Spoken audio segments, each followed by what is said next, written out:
What's going on, everybody? Hope everyone is enjoying their Tuesday so far. We are back here on Southeast Sports Talk, week 3 already. It's just the weeks are flying by as per usual. And I'm joined by my co-host yet again. Wade, how are you doing? Hey everyone, how's your night going? Mine's going pretty well. Yeah, like Tyler said, we're already here at week number 3. Kind of crazy after all that preseason hype. We're kind of seeing how the college football landscape is going to shape out this season.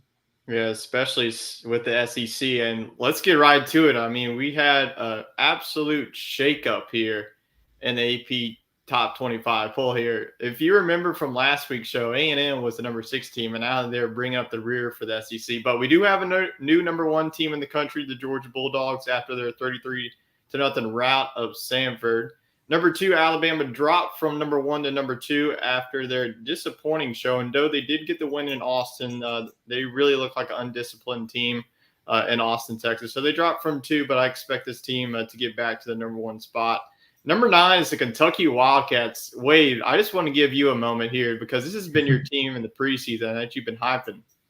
Yes, I stuck with my guns and went with the Wildcats in our SEC Pick'em last week. And proved to be a pretty good move. Kentucky, they looked a little uncertain in the season opener, but they looked pretty dominant on the road in the Swamp on Saturday. So, yeah, I think that the SEC East this year actually might be more consistent than the West. Not to say there's not a lot of talent in the West as well, but you see Kentucky checking in at number 9, followed by Tennessee at 15 and Florida at 18. All these teams could finish anywhere from 8 to 10, 11 wins. Yeah, absolutely. You mentioned number 15, number 18, Florida dropped. They were number 12, so they dropped 6 spots. Tennessee moves up after overtime victory over Pitt. Arkansas continues to climb the rankings after 2 solid victories against South Carolina and Cincinnati. Those are the 2 best wins so far.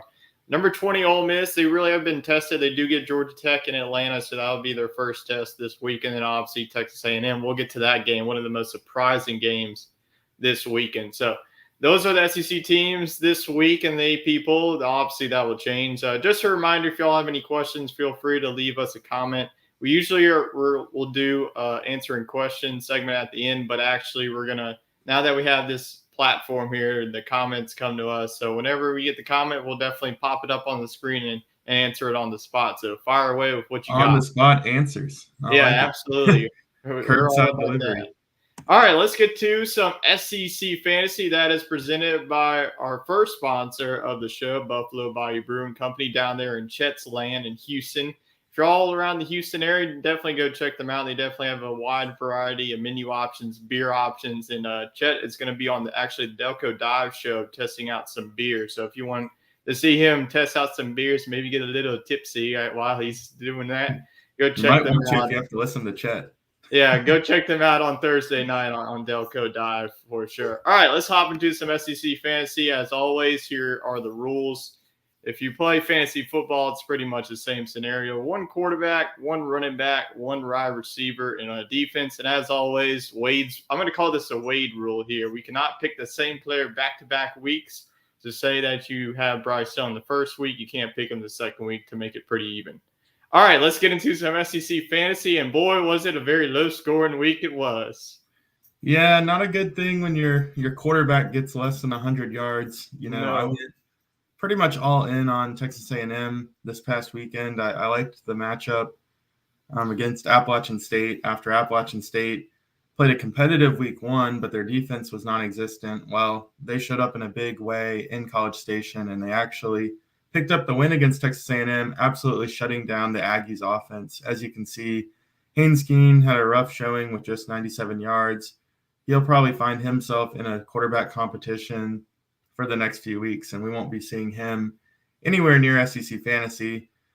Zach Evans had a respectable day on the ground. They didn't need to use him a ton against Central Arkansas, a game that the Rebels, got the win pretty handily in.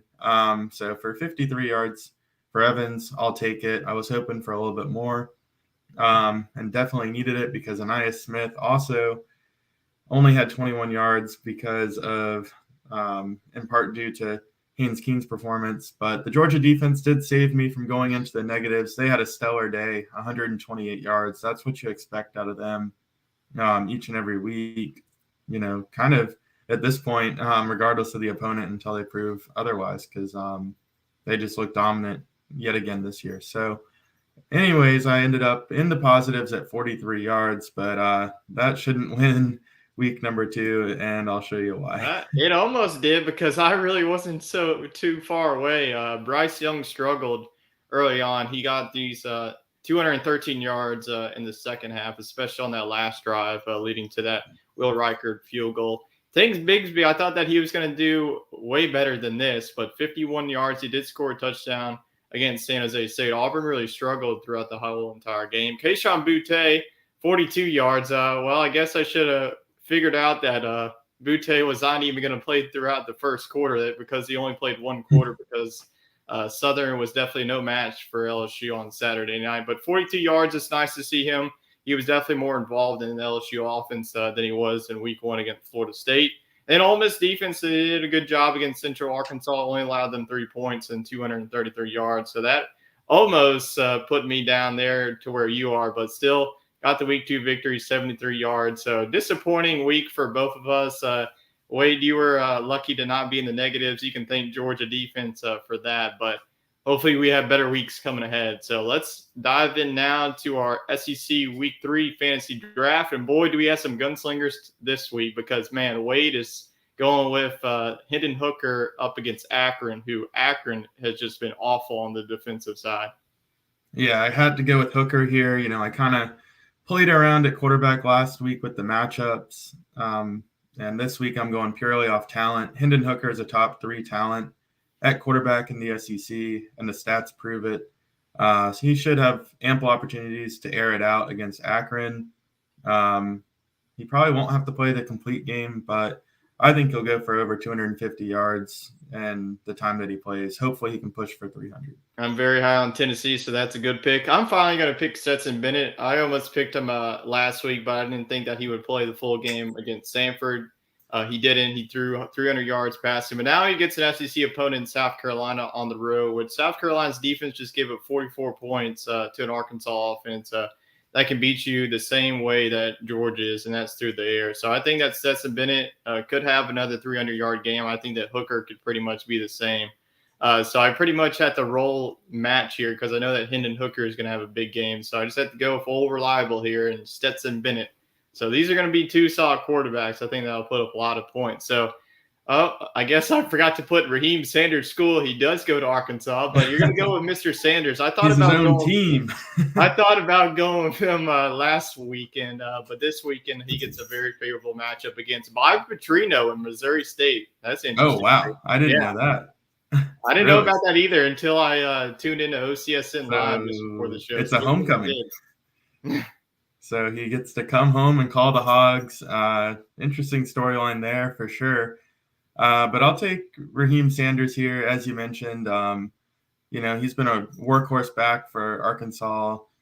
This might not be the best matchup for him in terms of usage. They might finally kind of, ease his carries a little bit. He's had over 20 carries the first 2 weeks. Shouldn't be a need for him to do that, but I just see him breaking off a couple big runs early. He probably doesn't need more than 10 to 12 carries to push for 70, 80 yards. So if he can break one off for a big run, I think Sanders is in for, yet another big matchup. Yeah, absolutely. I think that Sanders, last week he had a big matchup whenever we'll get to the recap of South Carolina, Arkansas. I'm going to go with Jahmyr Gibbs of Alabama. I just think that this Alabama team is just going to take all of their anger out on Louisiana Monroe team, who's going to be at the bottom of the Sun Belt, which could be a very loaded conference. But I'm going to go Jahmyr Gibbs. He had a very good game. He was the leading receiver for Alabama against Texas. So I don't get receiving points here, but I think that in the running back department, I think that Gibbs will do just fine against Louisiana Monroe. All right, let's go to the pass catchers, and you're going to go with one of the many LSU receivers. There's a lot of talent in that receiving core, but you're going to go Jeray Jenkins. I don't even think that Jenkins got targeted or he even played last week, but he will get the start against Mississippi State this weekend. Yeah, a little bit of a gamble here. Like you said, there's a lot of talent in that LSU receiving room. Kayshon Boutte, he's obviously the wide receiver number 1, but just the way they run the routes. Sometimes it opens opportunities for these secondary guys. And yeah, Jenkins was awfully quiet in a game where LSU scored 65 points, but he did cash in 2 touchdowns for LSU against Florida State. So I think this is just kind of a game script move. Mississippi State's going to do everything they can to double up on Booty, and they're really going to have to pay attention to, I believe John Emery gets to come back this week coming out of the backfield. So I think that'll open up some crossing routes for Jenkins. He might not wow us with the yardage, but if he can get 70 yards, 60 yards, and if this was traditional fantasy, I think he will get a touchdown this week. So I think he'll have a good game. Yeah, we saw in week 1, Dre Jenkins was the leading receiver. Then week 2 against Southern, it was Malik Neighbors. So every week is going to be a new guy. It could be Butte, could be Jenkins, could be Neighbors, or even could be Besh. He had a touchdown this past weekend. I'm going to go with the Rebels leading receiver and Jonathan Mingo. He's been having a very fantastic year with a new quarterback, Jackson Dart. They're facing a Georgia Tech defense that has some holes in the secondary. They played a very good game against Clemson in the first week. Clemson, DJ Uiagalelei in the first half didn't look too good, and then he turned it on in the second half. So I expect Jackson Dart and this Ole Miss offense to really have success against the Georgia Tech defense that has some holes. So speaking of defense, I think we're going to go with very safe picks this week. You're going with Florida versus South Florida, and I'm going with Alabama against Louisiana Monroe. Yeah, I just liked Florida's matchup here. I think South Florida is one of the bottom tier teams in the American Conference yet again this year, and they just don't seem to have their offense figured out. And some of these perennial powerhouse defenses in the SEC are going to have to start playing SEC opponents next week. So to go ahead and take Florida here in a plus matchup when I don't really need to play them next week, I thought this was a good strategy, and I think the Gators can hold USF under 250 yards or less. Yeah, BYU's offense gassed this South Florida team in week 1. So this is not the South Florida team that we have expected in the past couple of years when they had a very good quarterback. Alabama's a safe one. There's really nothing to be said. They're going against Louisiana Monroe. I expect Louisiana Monroe maybe to get to like 150 total yards of offense if they're lucky. But this Alabama defense is going to get back on track after last week's performance. Absolutely. So speaking – what you got? Oh, I said absolutely. I think they'll be – as sure of bet as any, shutting down the Warhawks. Yeah, absolutely. So speaking of this Alabama team, let's get right into their game here in week number 2, as we're going to recap week 2 in the SEC. I actually changed that, so we are good to go here. So let's go on to recapping week 2 in the Southeastern Conference. So let's get on to I mean, a lot of this, going into it was dubbed the game of the week, but I didn't really see this one being close. But Alabama went on the road to Austin, Texas, to face the Longhorns, and Alabama, narrowly edged this one out, 20-19. You see the player of the game here. I'm giving it to Jahmyr Gibbs. I feel like Jahmyr Gibbs was the Alabama offense for the majority of this game, and then Bryce Young took over. But I think I was more impressed. Honestly, I don't know if you feel the same way with Texas of how they played. I mean, Quinn Ewers. A lot of people doubt him. Like, is he going to be the guy for Texas? I think that Steve Sarkisian is doing a fantastic job with this program. I think the play calling was tremendous the whole entire game. Now, it sucks that Ewers did go down with injury. We didn't really see the full potential of Texas, but Hudson Card had to step in. He did his job. They weren't able to score, but they were able, to hang on. They kicked the field goal late to put them up, but I knew that Alabama, with a minute 29, they're going to win the game. That's what Alabama does. But I was very impressed with Texas in this matchup. Yeah, Texas looked a lot better than I think any of us gave them credit for. I know that we included this one in our weekly parlay, and Alabama didn't even get to 21 points, which is not even close. They got to 1. So, yeah, not a good day for Alabama on the road, but maybe this is the wake-up call this team needs. They're certainly talented, and Nick Saban, he knows how to get it out of his guys. So I think they'll rebound just fine, but not the showing they were looking for. Pretty shaky and fortunate to get out of Austin with the win. But for Texas, I know they said this wasn't a prime game, but I think it does tell us a lot about where the program's at, and I think it's in pretty good shape, and they should be able to contend in the Big 12 this year. Despite Quinn Ewers going down, I think Hudson Card can still play well enough to keep them in the loop. Yeah, they'll definitely have to ride the ship for the next 4 weeks. But yeah, like I mentioned earlier in the show and then on our other show, that this Alabama team, is a very disciplined team usually. But on Saturday, it was just so many penalties, 15 penalties on over 100 yards. And then Will Anderson, made some boneheaded plays, offsides too many times. And then made that one play in the third quarter where he pushed down a guy when the whistle was already blown like 5 seconds ago. So it was just undisciplined. I just want to be a fly on the wall for that Alabama, that Nick Saban, chewing his team out, at half, and then after the game, I'm sure the week of practice will be interesting as well, heading into game week against Louisiana Monroe. So going from Austin, Texas, we'll head on down to Fayetteville, Arkansas, and your guy here is going to be the player of the game, Raheem Sanders, the running back you see here, 24 carries. 156 yards and 2 touchdowns. Arkansas won this game 44-30, but the score was not as close as it seems. I think Arkansas dominated this one from start to finish. Spencer Rattler did have a really good game. He had 357 yards and 2 touchdowns, but this South Carolina defense just did not have an answer for KJ Jefferson and Sanders. Arkansas could just do whatever they want on offense. They could pass. It was just a well-balanced attack. So this Arkansas team's looking like a real legitimate threat in the West. Yeah, Arkansas, we talked about it on Sports Scramble. The SEC West is open for the taking, and honestly, Arkansas looks to be a very complete unit. We saw them put up 44 points here, and the defense is, I think, good enough. The defense did well against Cincinnati, and, South Carolina's got some offensive potential through the air with Rattler. So 30 points, nothing to scoff at. The game was kind of out of hand anyways. So, yeah, like you said, Arkansas looks real good. And they finally get a breather this weekend after probably playing the toughest 2-game stretch out of anybody in the country. Yeah, you could definitely put them up with Florida as well. Florida had Utah. Yeah, Florida probably did have Utah and Kentucky. But Arkansas, went 2-0 in that stretch. South Carolina, we'll just have to wait and see. They do have Georgia at home this week, so we'll see, if their defense can really get it done. Because I think that South Carolina has the offense to contend in that game. It's just a matter of can their defense get, that timely turnover, to really flip the game. All right, so we will go on to our next game of the week in the Battle of the Brains here between Wake Forest and Vanderbilt. Let us down. You got to pay a lot of money to get into these schools. But yes.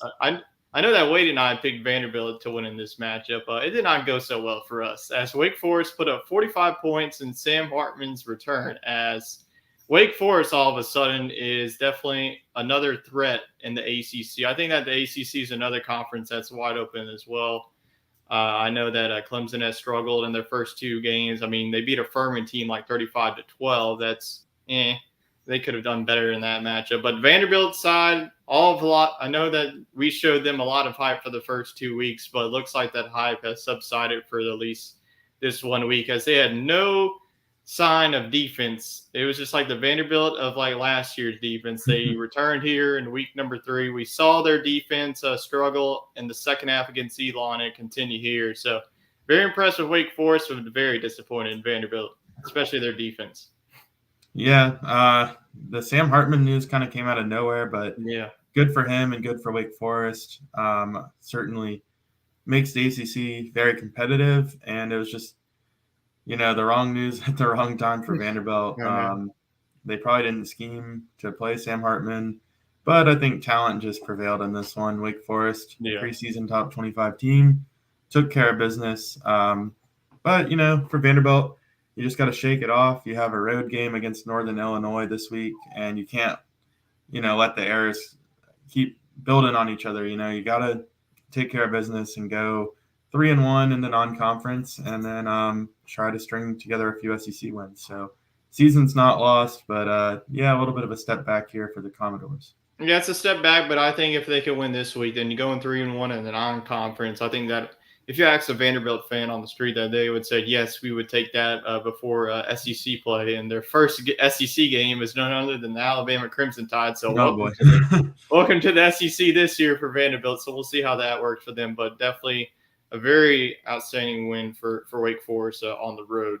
So we'll go on to the next game here, which featured an old Big 12 rivalry between Missouri and K-State. And Kansas State absolutely blew the doors off a Missouri team that just looked lifeless on both sides of the ball. The offense you see there, the play of the game, is their receiver, 3 receptions, 66 yards. He was pretty much the only guy that really had any statistics-wise. Quarterback was just not there. You could see, without Connor Bazelak there, this offense, it just becomes too one-dimensional. I mean, without Tyler Beatty there as well, like how are they going to run the ball against a team like Kansas State who's very physical on defense? But I didn't expect this one to be as big of a blowout, but man, Kansas State absolutely poured it on Missouri. Yeah, I didn't expect Kansas State to score 40 points in this one. And honestly, I expected a little bit more out of Missouri's offense after a solid week 1 showing. We knew this was going to be a tough road game for Missouri. I mean, they do play SEC road games, so they should have been more prepared than this. But yeah, I didn't expect it to be this bad for Missouri. So I would be more concerned about Missouri than Vanderbilt in this week. Yeah, absolutely. I think that Kansas State and Wake Forest, we'll have to see if they're on the same level of playing field right now. But yeah, this is just an embarrassing loss for Missouri. I know that Kansas State, is not a slouch. They're going to compete in a Big 12 that seems to be wide open as well. I think that every conference right now is wide open. It seems like there's not that one team in every conference that's really stood apart. So we'll just have to see. So we'll go on now to the game that I'm sure a lot of people have been talking about. And our upset specialist got this one right. I'll give it to him. I mean, he picked the last week. He's been picking against Texas A&M these last 2 weeks. We'll see if he does it for the 3rd straight week. I think he might.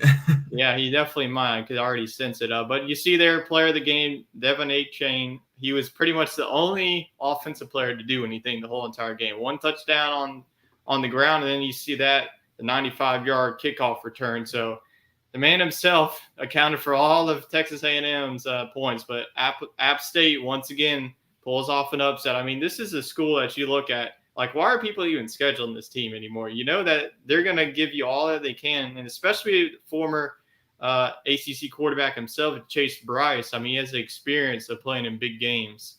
But Texas A&M's offense was inept. I've been saying this for weeks and weeks and weeks that Haynes King is just not the answer, but Jimbo Fisher seems to see him as like the savior for Texas A&M for this year. But it's just the quarterback is just really holding on to a Texas A&M team that has a lot of talent on both sides of the ball. So you think that Texas A&M makes a change at quarterback, or does Jimbo become stubborn like old Les Miles did at LSU? I think we'll see a little bit of Max Johnson and a bit of a rotation. I mean, it's kind of tough to do that with Miami coming up and then SEC play starting. So this is something that you needed to have figured out, hopefully in the second half of the Appalachian State game, but instead they were fending for their life. So, yeah, I think we'll see a little bit of a committee going forward, but I don't know. I don't feel too good about either option for Texas A&M, and it's a shame because their defense is elite and probably will be right behind Georgia statistically amongst the SEC's best, but the offense just isn't there.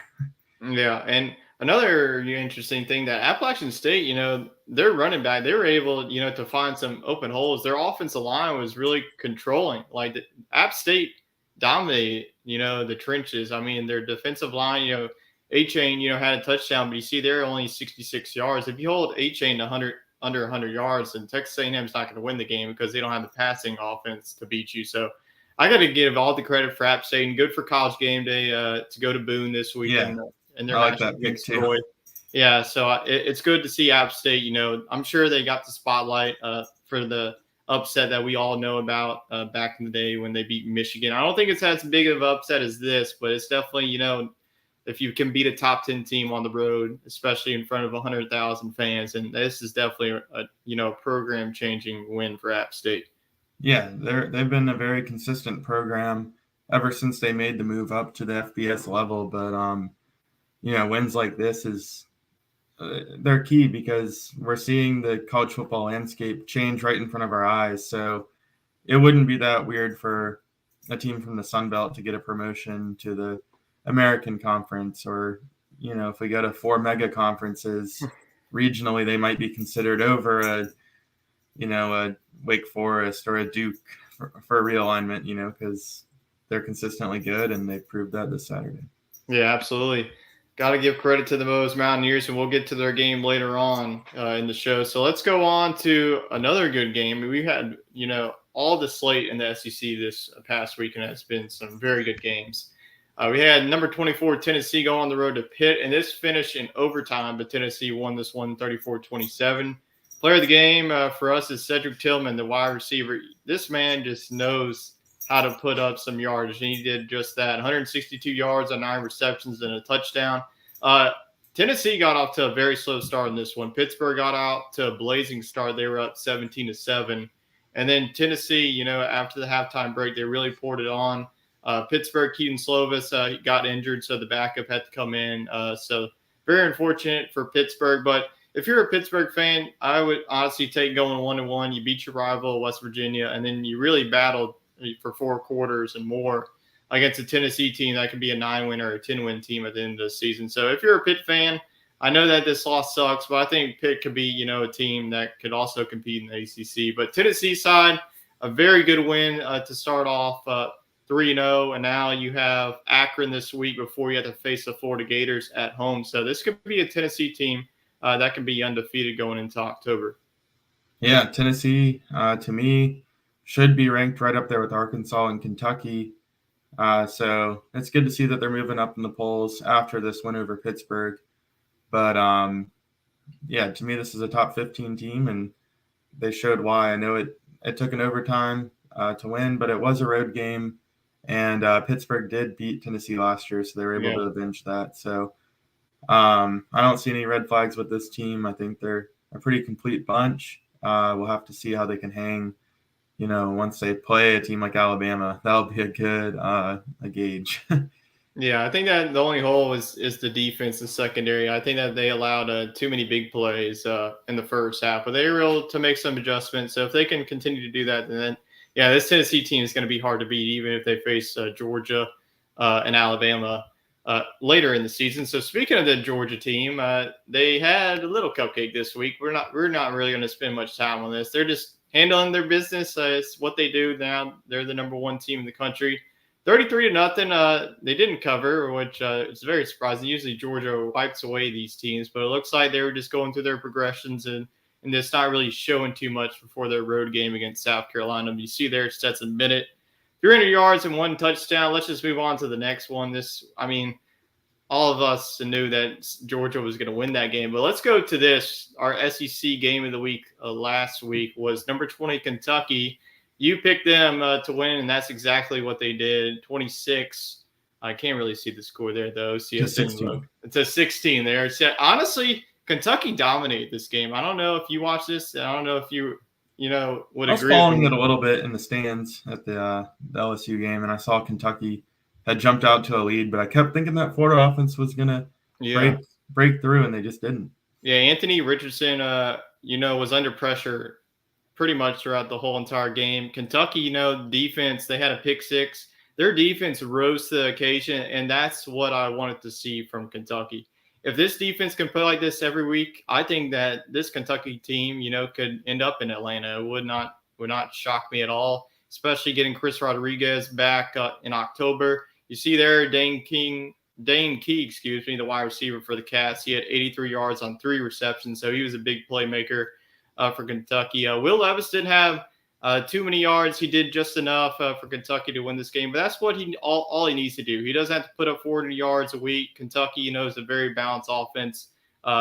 Smoke had a better game. He had 80 yards rushing and a touchdown as well. But, this Florida team, I picked them because I think I just bought into the hype too much in week 1. I should have just stuck with my Kentucky pick because I knew that they were a better team. But, as a Florida fan, you can't really be too, mad at this. As long as you're not 0-2, I mean, you could have lost to Utah and then the wheels could have fallen off. But they're still a top 20 team still. But, man, this Kentucky team is continuing to impress me week by week.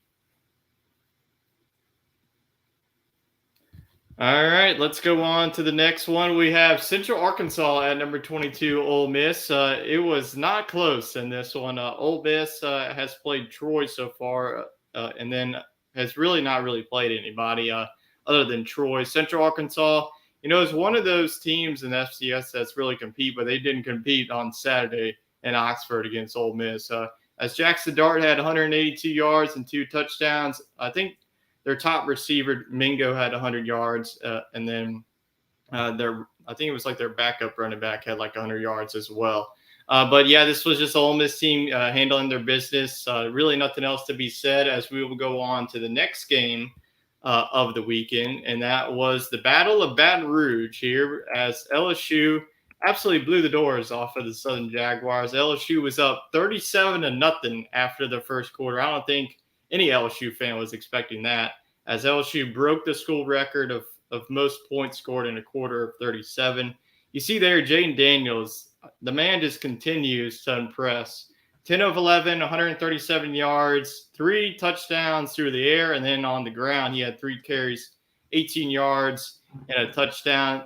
I think that every receiver for LSU caught a touchdown except for Jenkins. So you were at the game. Give us the game experience, and then also talk about how the bands did at half, because that was also a really cool sight to see. Very true. Yeah, all around it was a great game experience. Lots of people came early and often to tailgate, and then that energy followed into the game. I think, right before opening kickoff, it had that SEC feel, Yeah. Southern's band was cranking, real loud fight songs, and it just had a big adrenaline rush as the teams ran out the tunnel. Really good for college football, good for Baton Rouge and the state of Louisiana. But, from that opening kickoff, it was all LSU.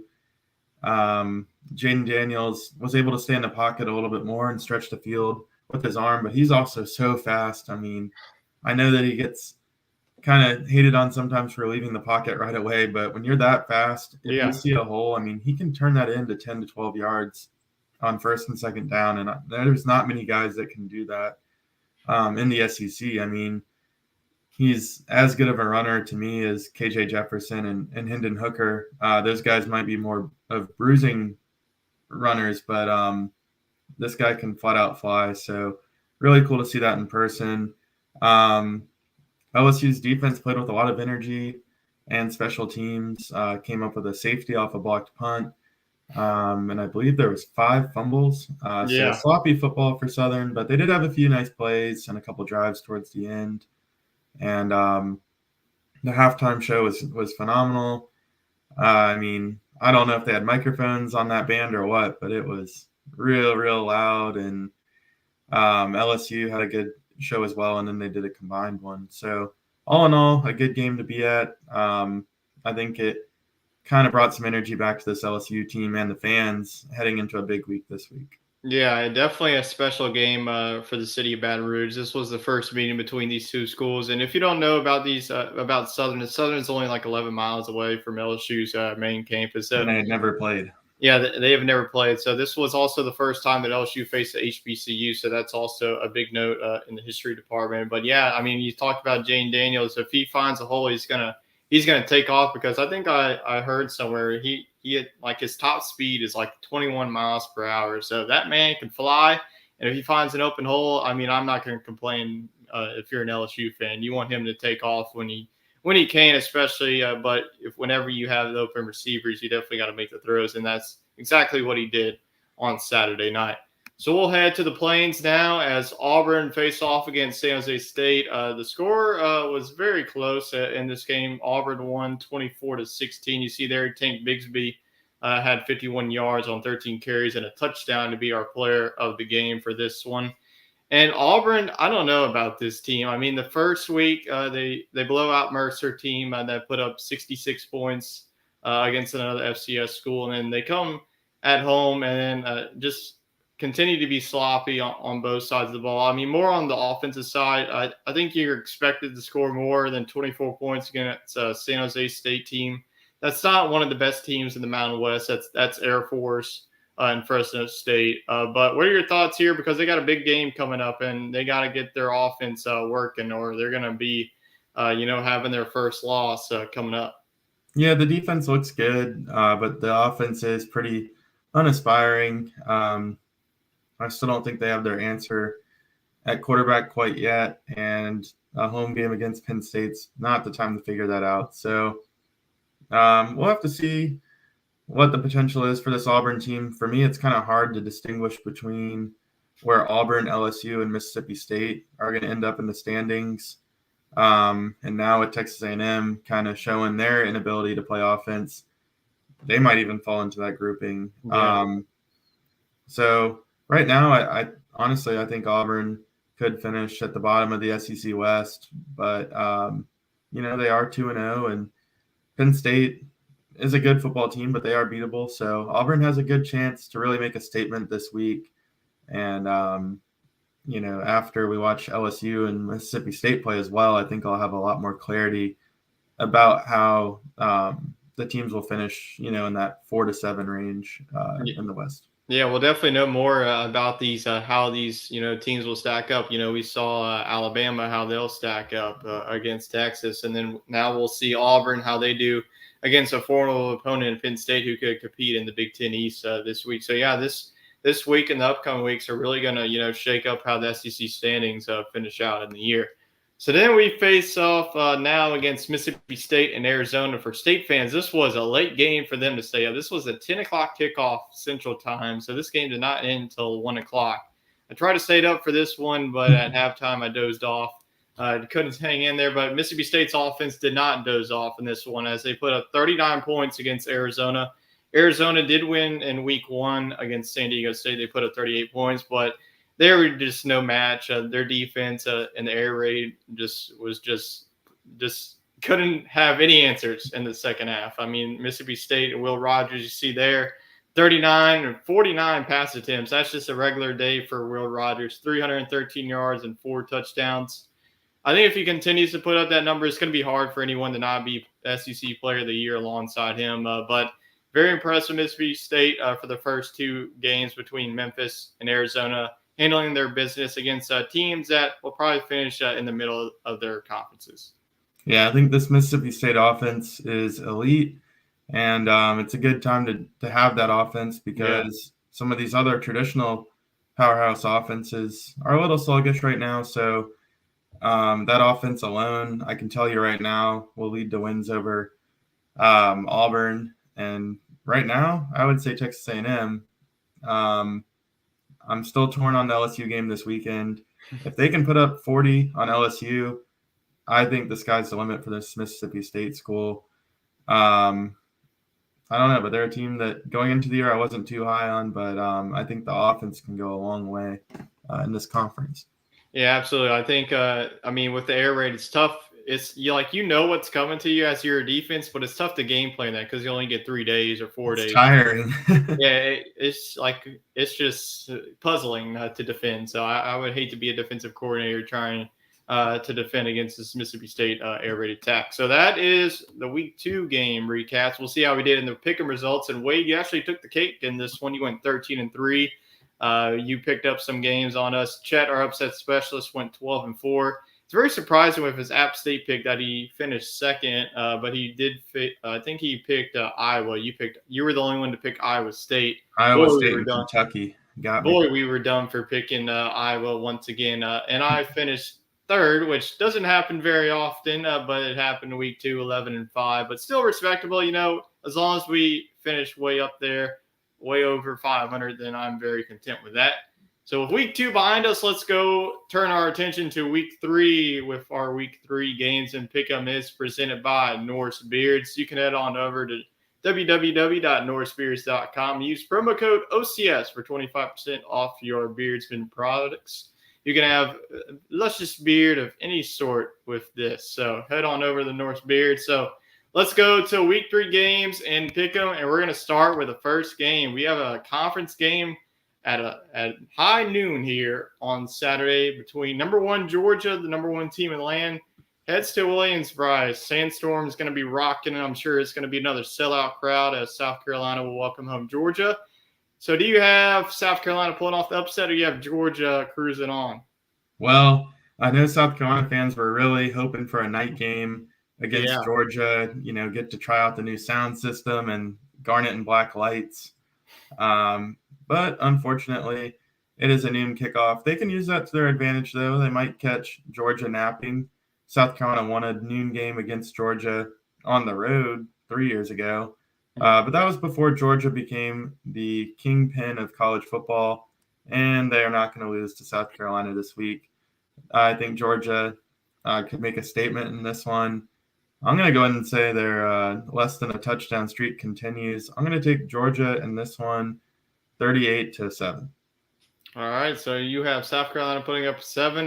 This is going to be – I usually like South Carolina at home in this type of environment, but since it's an 11 o'clock game, like you said, maybe they catch Georgia snoozing, but not this time. I have Georgia pulling off this one. I don't think it's going to be close. I think that Georgia, like Arkansas, gets into the 40s as well. I'm going to go 42-14. I think that South Carolina's offense has the capability of putting up a couple of touchdowns, but not enough touchdowns to win the game.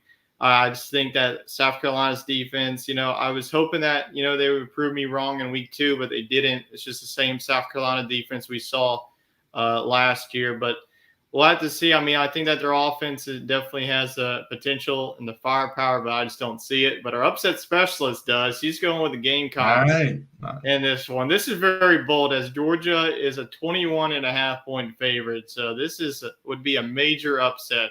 Honestly, just trying to make some friends in advance for my wedding.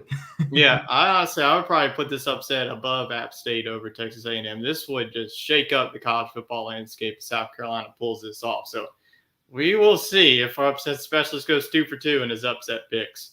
So we will face now Youngstown State at number 9, Kentucky. Kentucky coming off of that big road win at the Swamp, and they face the Penguins of Youngstown State. They're 2-0. And they're looking to compete in the FCS, but will they compete here against Kentucky on Saturday? I'm sticking with the Big Blue. Yep. I mean, come on, I stuck with them through the Florida game. Didn't have to ask. The Penguins aren't going to upset the Kentucky Wildcats, so rolling with Kentucky. I'm rolling with Kentucky as well. They're just going to absolutely breeze in this matchup. I think Kentucky's going to win this game. I think it's going to be like a Kentucky game. Usually that Kentucky doesn't really like blow out opponents like this. I'll go 41-10. I think that Kentucky, once again shows that they're going to show why that they're approved of that number 9 ranking, that they're going to prove that they're a top 10 team. Are we going to see an upset specialist here? Nope. That would be just stupid at this rate if he picked Youngstown State. He goes with Kentucky, so all Big Blue this week, unlike last week. So now we go to another FCS versus SEC, Abilene Christian at Missouri. Missouri's looking to get right after their drubbing at Kansas State. Abilene Christian's looking to spoil Missouri's party. You have that happening, or you have the Tigers bouncing back? Well, I mean, I don't know a ton about Missouri, and I don't really know if anybody does. But, I'll give them the benefit of the doubt and say they bounce back in this one. And I think they'll show us more of that offense we saw in week 1. Yeah, this is going to be a quick pick for me. I don't really see this one being close. I think that Abilene Christian definitely has the offense to compete. Missouri really hasn't shown that they're a good defense. It's going to be one of the bottom defenses in the SEC in the nation. They gave up 24 points to Louisiana Tech and then 40. So I think the Abilene Christian is going to get into the 20s, but Missouri should get into the high 40s, low 50s. So I'm going to go Missouri at home. Chet will also go with Missouri at home. So this is a clean sweep for MIZZOU. So next, let's head to the battle here in Atlanta. Georgia Tech is going to welcome home number 20 Ole Miss. Ole Miss, the Mississippi schools usually travel. We saw Memphis host Mississippi State last year, and now we see Ole Miss go on to an ACC opponent, Georgia Tech. Georgia Tech is an interesting ball club. I mean, they played as good as you could against the Clemson Tigers in the first half, and then just their defense just got absolutely torn apart. So this is not a good recipe here for Georgia Tech's defense against Ole Miss and Jackson Dart. Yeah, this was one I was trying to look at for an upset potential. It's a week 3 road game, true road game. Usually I would like this. And Georgia Tech does look improved defensively. I mean, they gave Clemson a good game, but I just don't think they have the offense to score more than 25 points in this one, and that's not going to get it done. So I'm going to take Ole Miss 38-24. Yeah, I don't really see this one being close. I just think that Ole Miss just too much offense for Georgia Tech to handle. I think that Georgia Tech, I don't even know if their offense will be able to score. Ole Miss's defense has looked improved from week 1 to now week 3. So I'm going to go with Ole Miss. Keep continuing with the SEC picks here. So I'm going to go with Ole Miss over Georgia Tech. I could see this maybe as a potential upset. Maybe Georgia Tech keeps them on their toes for at least a half. I just don't see it. I'm going to go Ole Miss 38, Georgia Tech 14 in this one. I think that they cover. So Ole Miss all throughout the board as Chet continues to pick the Mississippi schools. We'll see if that continues as the Mississippi schools. I don't think it will in love SEC. Tigers. All right, we'll go on to the next game. It's number 22 Penn State at Auburn. We saw this game last year in Happy Valley. Penn State had the whiteout. Now, I've been seeing on Twitter, Auburn's going to do an orange out. So I don't know if they're going to release some orange uniforms or not. So we'll have to watch the Auburn social media platform. So that might be interesting uniform combo that Auburn's watching. So you think those uniforms, if they bring them out, are going to help Auburn, or do you see Penn State going 2-0 against Auburn?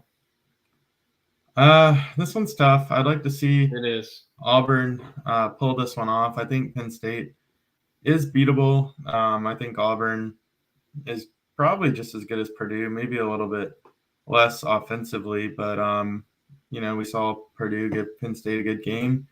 But Penn State did have that experience, and they did go on the road and prevail. So I think they come out ahead just barely in this one. I think it'll be kind of low scoring, actually. I'll take Penn State in this one. Oh, let's go 24-23. I'll give it a 1-point game. All right. So you have Auburn actually covering. So that is interesting. I think that this is pretty much going to be a carbon copy of what we saw last year at Penn State. I think that both of these defenses are going to serve match against, two quarterbacks, that are not the greatest. Sean Clifford. I know Penn State fans don't really like Sean Clifford anyways. They want the freshman Drew Aller to be the face of Penn State. Auburn probably has some. They think that Zach Calzada should be over TJ Finley, but it is what it is. It's TJ Finley and Sean Clifford. I don't really expect this to be many points scored. I think both teams will probably get into the 20s.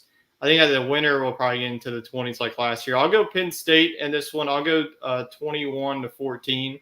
I just don't see really a lot of points. Auburn at home is tough to beat, even, if this is going to be, not a great football team. There's still a lot of questions to be answered for the Auburn side. Penn State has been on the road at Purdue, so this gives me more confidence. They won that game on the road. It was a very hostile environment. They had Purdue dealt with a blackout, and now Auburn's going to do an orange out. So it looks like all these schools just love whenever Penn State, they like to do all the color out. So we'll see if it works out for them. But I think that Penn State will get it done on the Plains.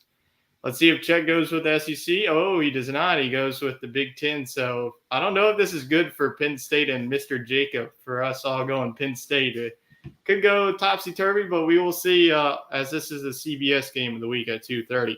All right, let's go on to the next game. Interesting road trip here for the Commodores of Vanderbilt. Go on the road to Northern Illinois, to the MAC country themselves. So do you have Vanderbilt? We saw this Vanderbilt team give up 45 points to Wake Forest and 31 to Elon. Northern Illinois in the past has had an offensive score. It doesn't look like they have it this year, but they are the 1.5-point favorite at home. So who are you going with? I'm going to go with Vanderbilt in this one, but I'd have to look this up. This has to be the first time an SEC school is playing on the road at a MAC team. Yeah, I think this has to be the first one. I think that Vanderbilt would probably be the only SEC school to travel to Northern Illinois. Maybe in Missouri, you would never see a Georgia and Alabama go to this, small. Right. I guess Missouri, is kind of – Missouri and Kentucky are kind of in that region. So yeah, maybe. That's no disrespect to Vanderbilt, though. But, yeah, I think it's very odd that Northern Illinois is the favorite. I don't really see Northern Illinois competing. It would be one thing if they were supposed to win the MAC. If it was Toledo, yeah, I would see it. Yeah, they're not expected to win the MAC. I think they're going to be in the middle of the pack. Toledo, Ohio, and Ball State are probably going to be your three teams. I'm going to go Vanderbilt. I think they ride the ship here, go 3-1. I think that their offense is too good for the Northern Illinois defense to handle. We'll see if Northern Illinois that maybe could. I think the only way that Northern Illinois can win is if they turn this into a shootout, because that's what Vanderbilt really struggles against. So we saw it against Wake Forest. Wake Forest put up 40, and Vanderbilt just couldn't hang with them. So that's the only way I can see Northern Illinois winning this one, but I don't see it. I'm going with the Commodores once again. And all Vanderbilt, we haven't seen that often. Yeah, we haven't seen that often, but we did see it in week 1. We didn't see it in week 2 as Chet went with Wake Forest. That he was the only smart one on the show. But we will see as we go on now to the next game of the weekend between Louisiana Monroe at number 2 Alabama. And Nick Saban's familiar with Louisiana Monroe. As his first year at Alabama, they played the same Louisiana Monroe team and ULM won. Do you see that happening once again? Not this time, Warhawks. I'm going to go with Alabama. It's a tough time to play Alabama, after I'm sure they got a talking to, as you mentioned, in the locker room. Yes. So I look for Alabama to come out and play pretty clean football. I think the offense will hum, and I think the defense will step it up. They had a lot of penalties on defense, and I think they'll shape that up. Yeah, I think Alabama got their what shootout after that game on the They got shootout on the field when they did the horns down. Yeah, I would not be doing horns down if you were just barely escaping. You were a 21.5-point favorite and you're trying to do that. That is not a good look. But I'm going to go with Alabama, as Chet will probably go with Alabama as well. So once again, 3 A's. We've seen that plenty of times here on the show, and I'm sure that will continue. So we go on now next. This is going to be my game of the week here, because I think this is very important for the SEC. I think whoever wins this game is going to be, in that 2 spot in the SEC West. So Mississippi State at LSU. And then let's just go to the last 2 meetings. So in 2020, Mississippi State comes in here. LSU fans know about this one. KJ Costello throws for 600 yards. They win the game 45-35. And then last year in Starkville, LSU got the win 28-25. I think Will Rogers threw 3 turnovers in that one. So a turnover battle was huge in that one. LSU really controlled that game. Mississippi State came back in that one, but LSU, really dominated in the trenches. Now we go to the 2022 version. State is 2-0. LSU is 1-1. LSU looked sloppy in week 1, cleaned it up in week 2, but Mississippi State really haven't skipped a beat. So this is a tough one. State is the 2-point favorite going on the road to Baton Rouge. So LSU is the home underdog in this one. So you're going to go with the underdog, or you're going to go with the favorite in this one? I'm going to go with LSU in this one. I just think that, like you said, they kind of straightened it up last week and gave the fans and the team a reason to believe. And I think offensively, LSU is capable of pacing with Mississippi State. So as long as LSU can control the script, on defense, they need to come up with some stops. They can't completely get gassed, but I think, if the games are reasonable score in the 30s, I think LSU is every bit of capable of scoring 35 plus points. But if this game gets into the 40s for Mississippi State, then I think they win. Yeah. I see it being very close in that regard. So I'm going to go LSU 38-35. Yeah, I could definitely see this one being a high score. I mean, these are 2 offenses that can score. I think that LSU in this one, if they want to win the game, I think that they can't put it on Jaden Daniels. We saw it in week number 1. And then the offensive line is a real concern for me for LSU. They look very good against Southern, but this is not – it's hard to tell. I mean, they struggled against the Florida State defensive line. I'm going to say right now, Mississippi State's defensive line is better than Florida State's defensive line. This is a veteran defensive team. I wrote a preview on Mississippi State, so I know a lot about this team. They're the most veteran team in the country. They return 14 starters on the defensive side. So they are loaded at literally every position on the defensive side. Offense, we know about them: Will Rogers, Jaden Walley. And then LSU side, You look, these cornerbacks, they're going to be their first game, against these SEC wide receivers. Jarek Bernard-Converse played at Oklahoma State. We saw Mekhi Garner play at Louisiana. And I nothing against the Sun Belt, but this is like Troy wide receivers you're going up against. This is SEC speed. And for those reasons, I'm actually going to go with Mississippi State in this one. I was really high on Mississippi State going into this year. I just think that there's still a lot of question marks with LSU. I just think that Mississippi State's the better football team. The veteran experience will lead them in this one. It's going to be a very hostile environment. LSU fans will pack this stadium. But I just think that this veteran experience is going to be too much. It is going to be very close. This was a coin flip for me. I went back and forth on this game. I could see, both teams winning. Obviously, in the back, I want that team to win. But I think that Mississippi State will win this game like 31-28. All right, so I'm sure that LSU fans will love that. I already see 2 comments pop up. So I knew that pick was.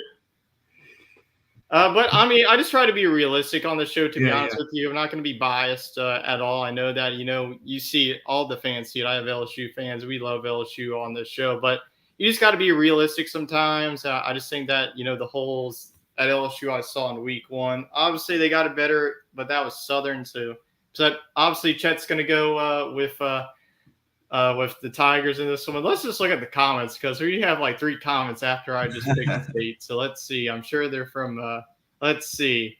So Chet, let's see what his first comment was. Jaden Daniels will dominate these country bumpkins. Do you agree with that, Wade? That sounds a little bit like what Texas A&M said ahead of the Appalachian State game, and it did not pay off. Yeah, let's see. And then Chet continues. John Emery will return to take his turn. I know that John Emery, he hasn't played since, I believe, the 2020 season. He had a very good pick there. But John Emery, is looking to come back as the RB1 there. But I'm pretty sure that LSU is going to stick with that running back committee, don't you think? Yeah, I think that Goodwin will get just as many of the touches, and he's pretty good. He's shifty and avoids a lot of tackles. But I do agree with Chet. I think John Emery is kind of the key to the game for me in this one, because he's about the only chance LSU has, as well as Jaden Daniels, but the only real chance LSU has to control the clock in this one. If Daniels and Emery can kind of get in a rhythm where they're either checking it down to Emery or running it between the tackles, and they're keeping it in bounds, that can keep the clock running and limit the possessions that Mississippi State will have. Because, Mississippi State can move pretty quick, and you want to limit the number of possessions they can get. Yeah, absolutely. So Chad continues on with this comment. Michelle and Mark might disown you for that pick, and there's Michelle right here. I'm disappointed in you, son. Well, all right, and then let's see. We'll go one more before we continue. Don't want to do too much LSU spotlight. Chet says, got to feed Boutte, or we will have another diva fit too. So yeah, I think that Boutte is also going to be another key. If LSU can get them going, then it's going to be hard for Mississippi State to win this game. So let's continue on. Like I said, don't want to spend like 30 minutes on LSU. Want to get to the Hogs on this one.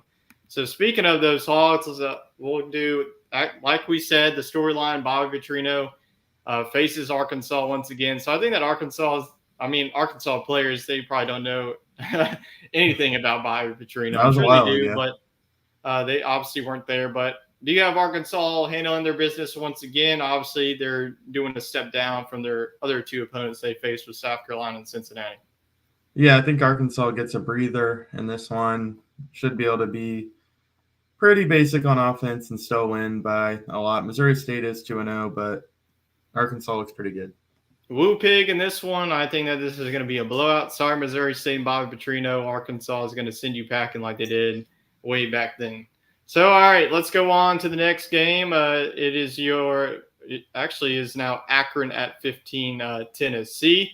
This should be another quick pick as Tennessee's a quick overmatch in this one. So pop up 3 T's in this one. Yep, there it is. All rocking with Rocky Top. And the next one should be a quick pick as well. South Florida at number 18, Florida. I think that Florida will absolutely dominate this game. South Florida. Its offense is not there, and then their defense as well. So give me the Gators as well. Chet's going with the Gators as well. So it looks like the lone upset pick will be South Carolina and Georgia. We'll see if it's right here. As number 13, Miami, this is honestly, I'll dub this as the game of the week. So this is also very important, I think, for the playoff more side for Miami. Obviously, Texas A&M, they got a lot of work to do to get back to that rate. But number 13, Miami, at number 24, Texas A&M. Miami put up 70 in their home opener against Bethune-Cookman and then struggled in the first half against Southern Miss. Southern Miss actually was leading at the half 10-7, and then Miami put it on in the second half. Texas A&M obviously lost to App State. So do you have the Aggies rebounding, or you have Miami and Mario Cristobal in the U taking this one? Tough call because, had A&M won this past weekend and showed a little bit of life offensively, I would have said the defense is enough to win this game for Texas A&M. But Miami's defense looks equally as good so far. I know they haven't played many good teams, but it's not like they're being asked to stop Mississippi State or something. So I think they can continue, and I think the Miami offense is just a little bit better. This one will be close, though. Low scoring. I'll take Miami in this one. Let's go 24-21. Yeah, is there even going to be a lot of points in this one? Because, Texas A&M's defense, I think, is going to be up for the challenge. Tyler Van Dyke, oh, yep, there it is, going with the U himself. I don't think that's going to be the only U on the screen here, but it's not going to be for me. I'm going to give Texas A&M the road victory. Right. I know it's crazy. I know that they just lost to App State. I just don't know. There's just something in me that I don't see Texas A&M losing back-to-back home games. I think that they're going to be motivated all week. I think that this is going to be a pissed-off team on the defensive side. I don't know what they're going to do on the offensive side. I don't think anything. That's the thing, though. I can't trust. Yeah, I think that they're going to be able to run the ball. I think that's going to be the main difference in this one. I think that Texas A&M's offensive line will be able to control that. I think that they're going to control also. They need to control, the time possession as well. I think they do that in this game. I think it's going to be a very low-scoring game. I'll give them 21 points.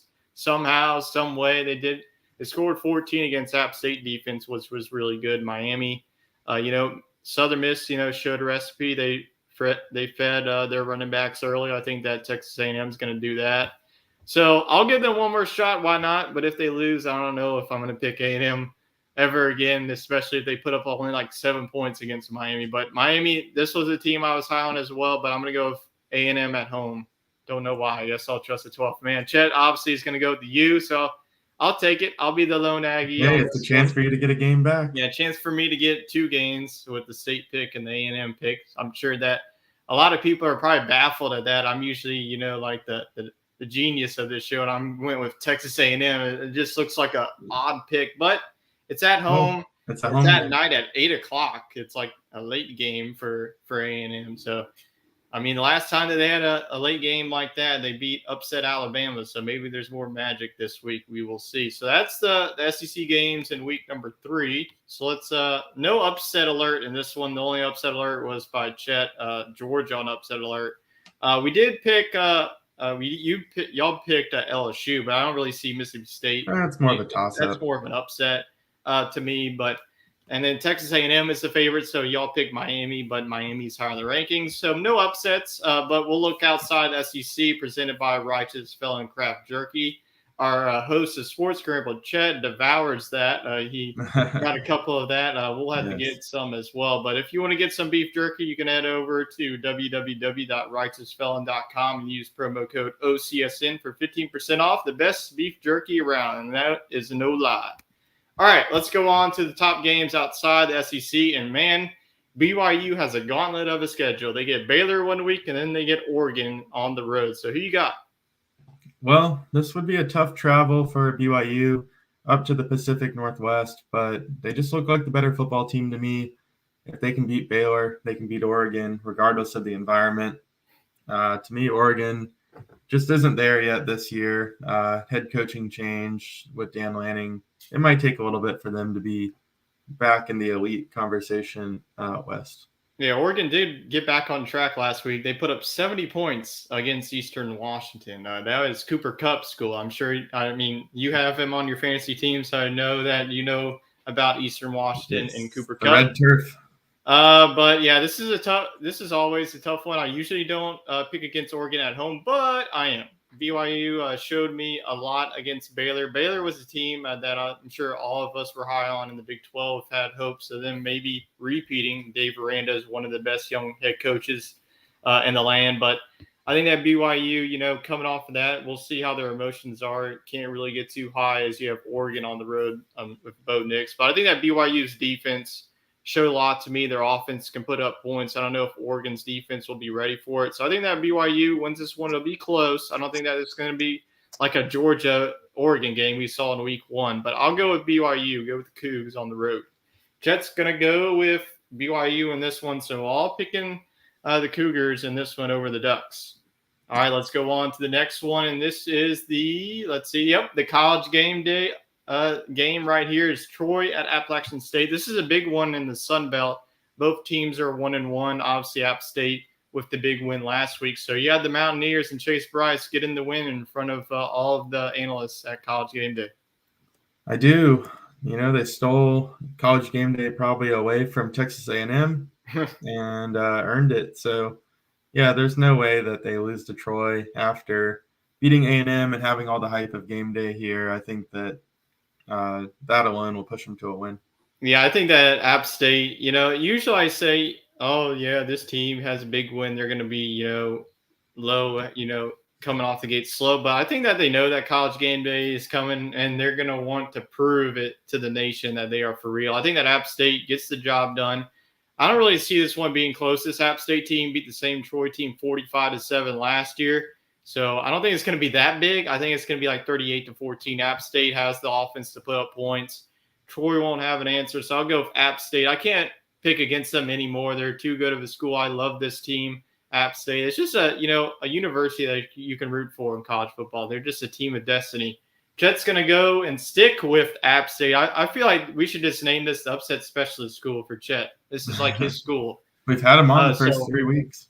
Yeah, absolutely. All right, let's go on to the next game. This features a Big 12 versus ACC opponent, Texas Tech at number 16, NC State. Now, I'm seeing the line here. NC State is 10.5. If I was a betting man, I would put You Texas are a betting Tech. man now. Well, we both are. I would put Texas Tech to cover in this one. I think that 10 points is a bit too much. Texas Tech got a big home win in overtime last week against Houston. NC State has struggled in the first 2 weeks, but do you got the Wolfpack winning here? I do. I have NC State defending their home turf. Should this have been a road game, I might have flipped the other way. But I think between the travel and the talent difference, NC State gets it done. Yeah, I think that these are two really good explosive offenses. NC State has Devin Leary. I almost went with Texas Tech in the upset. I do think that Texas Tech is going to cover, and this one's going to be close. I think that NC State will win this one 34-31. Like you said, if this was in Lubbock, this would have been an easy pick for NC State. But since NC State has that advantage at home, I'll go with the Wolfpack. And Chet's going to go with upset here. He's going to go with the Red Raiders. Honestly, I could see this one. This is a very doable This is a realistic upset. Yeah, this is a realistic upset, maybe outside of the South Carolina pick he picked against Georgia. I don't really see that one happening. But you never know. We've seen crazier things happen. But going Texas Tech here. So, Chet, this is a game, that he can really pick up in the standings. So we'll go on to the final game here, number 11, Michigan State at Washington. If you listen to the Sports Scramble, I put Michigan State on upset alert. So are you going to roll with me and the Huskies this week? Yeah, because of geography. I think that Michigan State, I think they're kind of a hit or miss team, and there's a good opportunity for a miss when you're traveling all the way up to Washington to play in Seattle. So I'm going to give Washington the edge. Yeah, I see this one being as a defensive slugfest. Peyton Thorne versus Michael Penix. Michael Penix has the experience against these Big Ten defenses.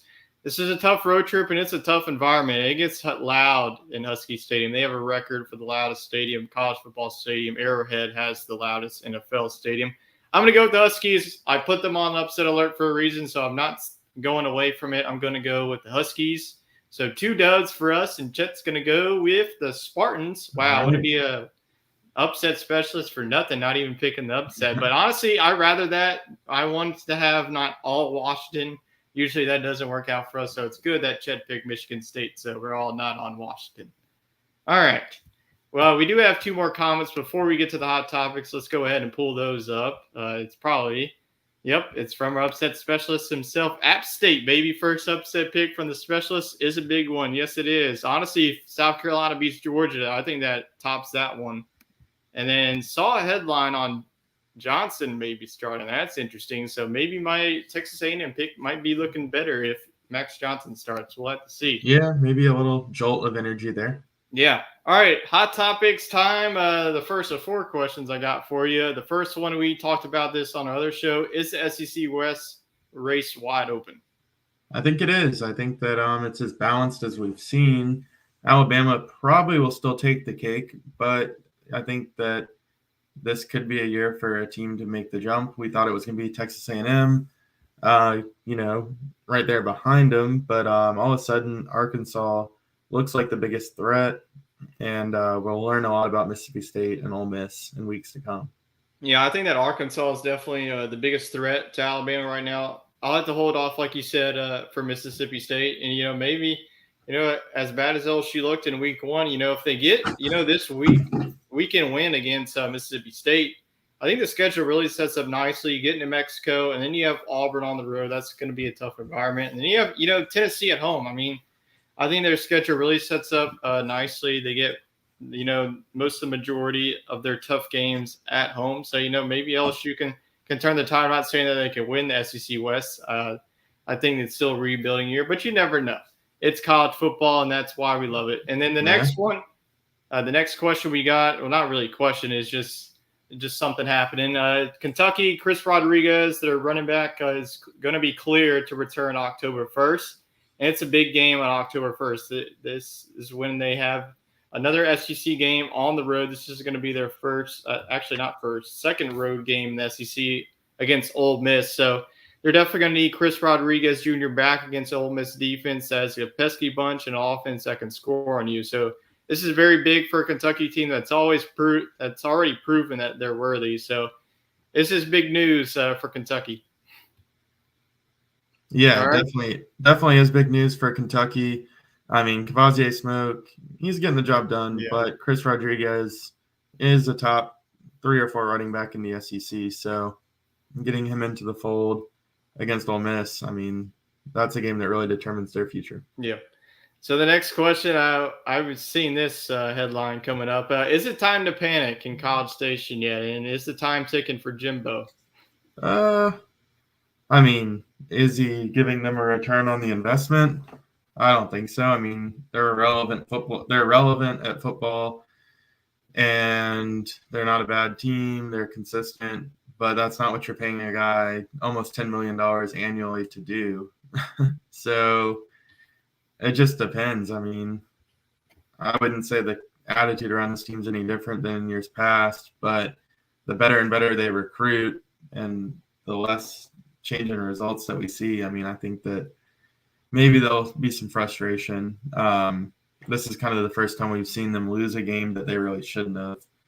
But all it takes is a big win. And like you said, that was an out-of-conference game. So, they're still playing for all the marbles in the SEC. And if that's a wake-up call, so be it. Nobody's going to hold them out of the playoff if they finish the rest of the year undefeated. Yeah, I think that Jimbo, like Chet said, maybe, quarterback change is what this Texas A&M team, to really boost their confidence, because I don't think that Haynes King I mean, honestly, if they stick with Haynes King throughout the season, this is going to be a team that finishes at the bottom. I could see like a 7-5 team at best, because their schedule, they already played App State. They get Miami. They lose that, then they have to face Arkansas next week, and then they have Alabama in the coming weeks. It just gets a brutal stretch that can go topsy-turvy if Jimbo, can't, not, I know that he wants to stick with his guy, but at some point something's not working. Your offense can't even move the ball against the Sun Belt defense. Nothing against App State. App State, has got one of the most.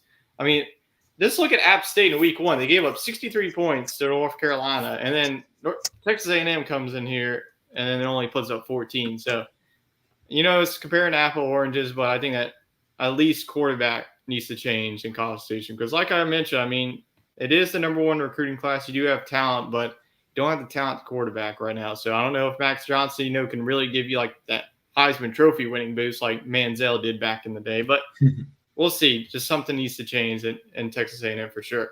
Some bad news for the South Carolina Gamecocks before their matchup against the Georgia Bulldogs. They did lose 2 key defensive players for the year, both tore their ACL. That is Mo Kaba, the middle linebacker, and then the outside linebacker, edge rusher, Jordan Stretchen. So that's a big loss for a South Carolina defense that gave up already 44 points and explosive offense. So, man, I mean, they had the offense, but losing these 2 guys, it's a big blow for this defense. Absolutely. They're going to need guys like Zach Pickens to really step up on the defensive line, as well as Jordan Branch coming off the edge. So, yeah, the Gamecocks, the defense is going to be kind of what holds them back in some of these games. But, Arkansas is one of the best teams in the conference. So if they can bounce back, maybe not this week, but after playing Georgia, things should settle down just a little bit for the Gamecocks. There's still wins on the table. I still see this team getting to bowl eligibility once again. So I know that this is a tough blow, but I still think that South Carolina fans, give it some time. I mean, you played a really good Arkansas team. Now you're playing a really good Georgia team. So this is not really a measuring stick right now. South Carolina will still be in the middle of the pack, but they will compete for the rest of their SEC slate for sure. All right, so we're going to skip through the answering the questions. We answer all of our comments. We definitely appreciate our viewers for tuning in and week out and leaving your comments. We definitely want to get you all involved and every week. So that's going to be the end of our show. All these shows will be long because we got a lot of games to cover and a lot of games to recap. So we're going to be here for at least an hour. So next week we will review week 3 in the Southeastern Conference and then look forward to week 4 as we will continue on. And also just a reminder, as always, you can listen to our other shows, Sports Scramble. You can find them on Twitter at Sports Scramble 4. We put out all the content on there. Our live shows are every Sunday night, 7 o'clock Central, 8 o'clock Eastern if you're on the East Coast. I don't know if we have any viewers on the Pacific Standard Time Zone. So, if you're 2 hours behind, then it's at 5 o'clock your time. So you can find that show wherever you listen to your podcasts. And we will see y'all here next time at 8 o'clock on Tuesday nights, unless we have something else going on in our worlds, because we do have some busy lives as always. But thank you all for tuning in, and we will see you here next time.